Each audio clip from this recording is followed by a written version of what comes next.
आपका स्वागत है। मैं विवेक बिंद्रा, मोटिवेशन स्पीकर और बिजनेस कोच। आज की बात करेंगे आचार्य चाणक्य पंडित पे। इनको कौटिल्य और विष्णुगुप्त के नाम से जाना जाता था। पिता का नाम चाणक्य, इसीलिए इनका नाम पड़ा चाणक्य। बुद्धि के भगवान। इनकी कूटनीतियों पर चल के कई साम्राज्य स्थापित हुए।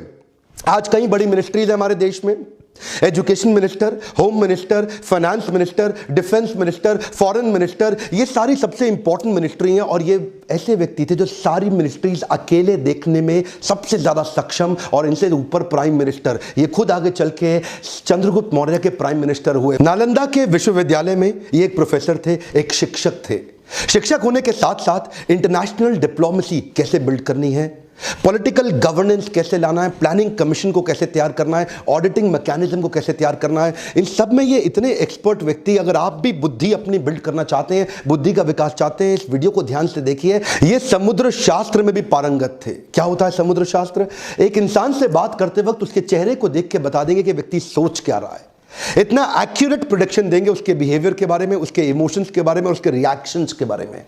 ये एक्सपर्टीज इनको आगे चल के कई साम्राज्य को स्थापित करने में इसकी मदद करी। इनके बचपन से शुरुआत करते हैं। एक बार चाणक्य बाहर बगीचे में खेल रहे थे।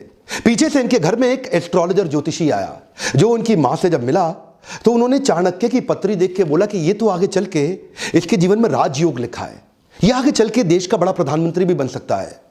मां सोचने लगी अगर ये प्रधानमंत्री बन गया तो ये तो मुझको भूल जाएगा। तो उन्होंने कहा क्या ये बात सच है?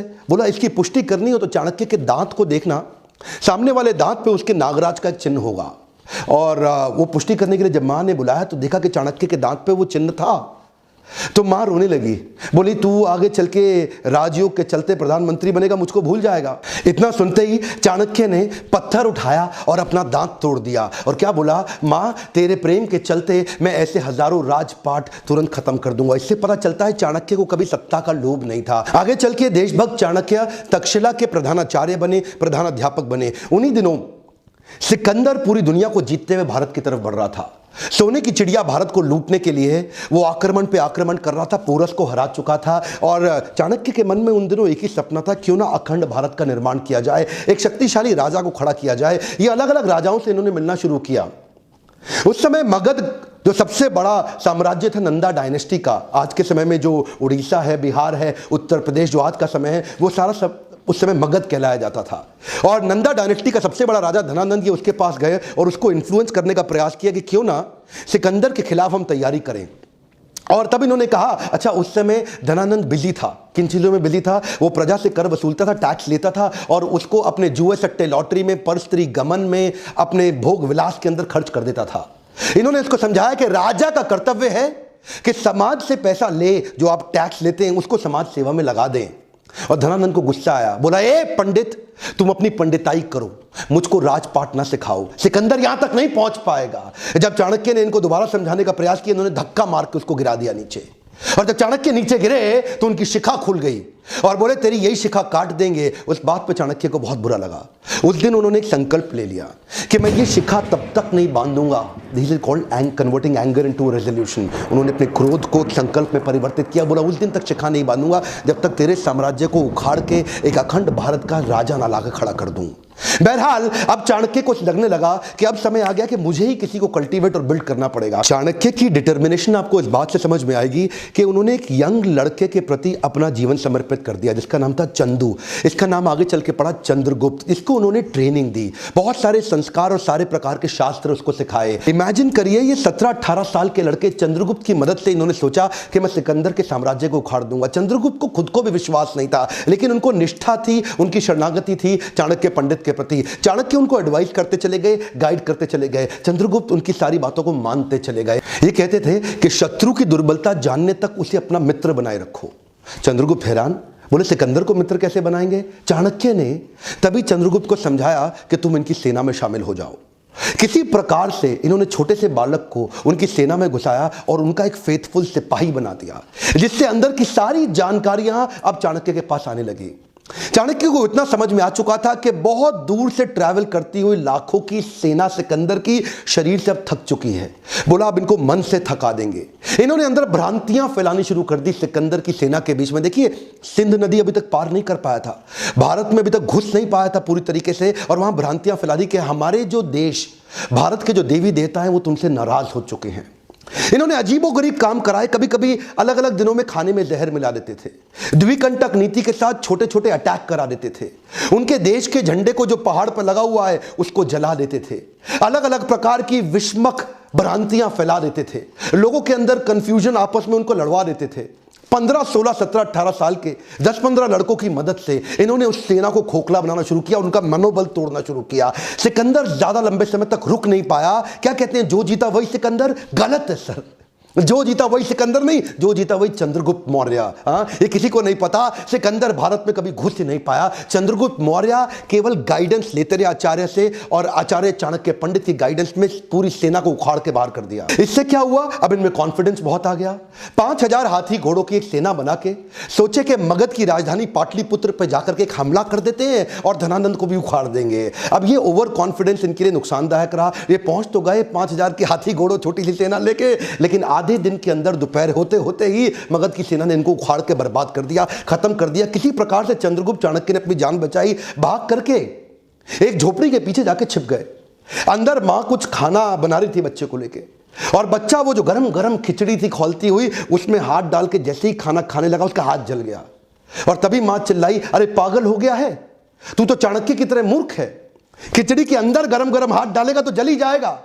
परिधि से कोने कोने से खिचड़ी को खाओ, ठंडा करके आराम आराम से, कोने कोने से खाओगे हाथ नहीं जलेगा, बीच में हाथ डालोगे हाथ जल जाएगा। चाणक्य ने जाके बीच में मगध के झगड़ा कर लिया, उसको बाहर बाहर से तैयारी करनी चाहिए थी। यह बात सुनते ही चाणक्य की आंखें खुल गई, उनको अपनी गलती का एहसास हुआ। उन्होंने जाकर के औरत के पांव छुए और बोले, माई तुमने मुझको एक नई बड़ी शिक्षा दी। चाणक्य में सबसे अच्छी बात क्या थी, वो कई बार तकलीफों में आए क्योंकि बड़ी रिसोर्सेस सेना नहीं थी।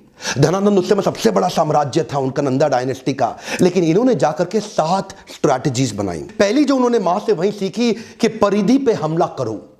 परिधि मतलब बाहर का सर्कमफ्रेंस, जो बाहरी घेरा होता है। तो धनानंद के बाहरी घेरे में जिन जिन राज्यों पे उसकी कमजोर पकड़ थी, जहां जहां उसकी वहीं से इन्होंने हमले करने शुरू किए, छोटे छोटे हमले करने शुरू किए, जिसके लिए इन्होंने दूसरी स्ट्रैटेजी अपनाई, विष कन्याओं की टीम तैयार करी। ये विष कन्याओं की सेना क्या होती है, बड़ी सुंदर सुंदर खूबसूरत लड़कियों की एक सेना तैयार करी, जिनको थोड़ी थोड़ी मात्रा में विष दे दे के उनको विष कन्या के रूप में तैयार कर दिया। ये पहली बार हुआ, इससे पहले कभी नहीं हुआ। दुनिया भर में बहुत सारे काम चाणक्य ने पहली बार किए, और ये विष कन्याओं की सेना वहां के परिधि के राजाओं को चूम कर अपने चुंबन से उनको विष देके समाप्त कर देती थी। इतना ही नहीं, इसके बाद इन्होंने तीसरी स्ट्रैटेजी क्या अपनाई, जासूसों की सेना बनाई।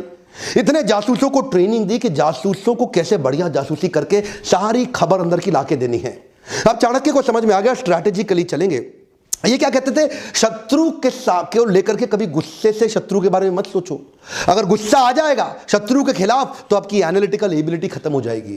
तो चाणक्य जो आंकलन करते थे ना, एनालिसिस, वो ऐसा इतना जासूसों से इतनी इंफॉर्मेशन लाते थे, और कभी कभी जासूसों की भी जासूसी करा देते थे। चाणक्य इतने एक्सपर्ट थे कि पैरेलली चौथी स्ट्रैटेजी बना रहे थे, building a high performance team.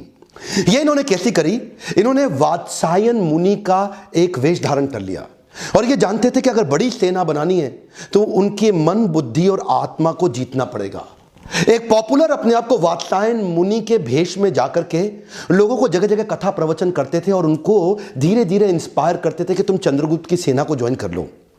ये जानते थे कि प्रेम से बात करूंगा और आध्यात्मिक बात करूंगा, लोग प्रभावित हो जाएंगे, प्रभुभावित हो जाएंगे, और मेरी स्टोरी और मेरी कहानी पे विश्वास करेंगे और चंद्रगुप्त की सेना को ज्वाइन करते चले जाएंगे। उनकी आत्मा, मन, बुद्धि को जीतने के बाद अपनी वाणी की शक्ति से उनको प्रभावित करके एक एक करके धीरे धीरे 8 लाख लोगों की सेना तैयार कर दी। यह सेना ऑलरेडी 4 गुना बड़ी हो चुकी थी अब धनानंद से। इनके पास हाथी घोड़ों की बड़ी सेना और घुड़सवार रथों की बड़ी सेना, पैदल सिपाहियों की सेना, इतनी बड़ी सेना धीरे धीरे ये देखिए इस सारी स्ट्रैटेजीज पैरेलल करते चले गए। हमारे देश में आज आरक्षण का बड़ा चक्कर चल रहा है ना, वहां पे आरक्षण के चक्कर के सख्त खिलाफ थे। ये कहते थे केवल योग्य व्यक्ति को आगे बढ़ाऊंगा, your country is only as powerful as your lieutenants.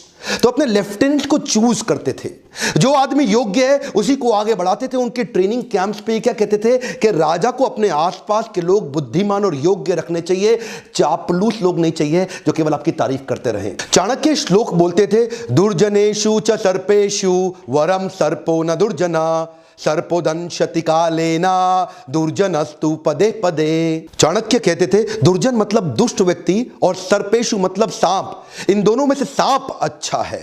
वरम सर्पो न दुर्जना, दुर्जन को छोड़ दो, सांप के साथ रह लो। सर्पोदंशति कालेना दुर्जनस्तु पदे पदे, सांप तो एक ही बार काटेगा, एक ही बार डसेगा, लेकिन दुर्जनस्तु पदे पदे, दुर्जन व्यक्ति हर कदम पे आपको डसेगा, हर बार डसेगा। इसीलिए क्या कहते थे कि मैं टीम ऐसी तैयार करूंगा जो केपेबल लोगों की हो और दुर्जन ना हो। तो ये एक हाई परफॉर्मेंस टीम तैयार करते गए और साथ साथ ये छापामार युद्ध के छोटे छोटे प्रयास करते गए। ये इनकी अगली स्ट्रैटेजी समझिएगा। एक तो देखिए होता है कि टेस्ट एंड लॉन्च और एक होता है launch and test. Test and launch क्या होता है? पहले छोटे छोटे टेस्ट करो, पायलट एक्सपेरिमेंटेशन करो, छोटा टेस्ट करो और उसके बाद उसको वैलिडेट करो। और दूसरा क्या है, पहले लॉन्च कर दो और बाद में देखना टेस्ट करके रिजल्ट आया कि नहीं आया। जो पिछली गलती करी थी 5000 घोड़े सैनिक के साथ, वो क्या था, पहले लॉन्च कर दिया, बाद में टेस्ट से पता चला कि ये फेल हो गए। अब क्या करते थे, अब कहते थे अभ्यास करेंगे। बोले प्लानिंग और प्रैक्टिस में फर्क है। प्लान तो आपका ठीक हो गया लेकिन छोटी छोटी प्रैक्टिस करेंगे। तो छापामार युद्ध परिधि में लगातार करते रहते थे। उससे इनकी प्रैक्टिस बढ़ती चली गई, इतनी प्रैक्टिस बढ़ गई कि उसके बाद वो टेस्ट एंड लॉन्च इतने सारे टेस्ट कर दिए कि ताकि बड़ा हमला करने पे दिक्कत ना आए। और अगली स्ट्रैटेजी में इंटरनेशनल अलायंसेस बिल्ड करके अपनी ताकत और अपनी सेना को बढ़ा करते गए। कश्मीरी राजा प्रवर्तक को उन्होंने अपने साथ में लिया और बाहर से कई यूनानी राजाओं को भी अपने साथ लिया, जो ये पिछली बार पहले जीत चुके थे ना सिकंदर को, तो वहां से कुछ यूनानी राजाओं के साथ भी उन्होंने सपोर्ट लिया। पोरस का भी सपोर्ट अपने साथ में लिया और कई समुद्री लुटेरों को भी अपने साथ में अपनी सेना में बनाया। इतनी बड़ी सेना बना करके ये 7 स्ट्रैटेजीज मिला के इकट्ठे चलते चले गए। एक एक करके अंदर घुस के पूरी धनानंद की नंदा डायनेस्टी को उखाड़ के खत्म कर दिया। धनानंद कभी सपने में नहीं सोच पाया, वो तो शराब के नशे में रहता था, प्रजा के टैक्स को अपने मजे के लिए खर्च कर देता था। लेकिन चाणक्य जानता था अखंड भारत का सपना मुझे ऐसे ही पूरा करना होगा। ये 7 पैरेलल स्ट्रैटेजीज पे आप वीडियो को वापस घुमा घुमा के ध्यानपूर्वक देखिए। ये तो थी चाणक्य की 7 पैरेलल स्ट्रैटेजी।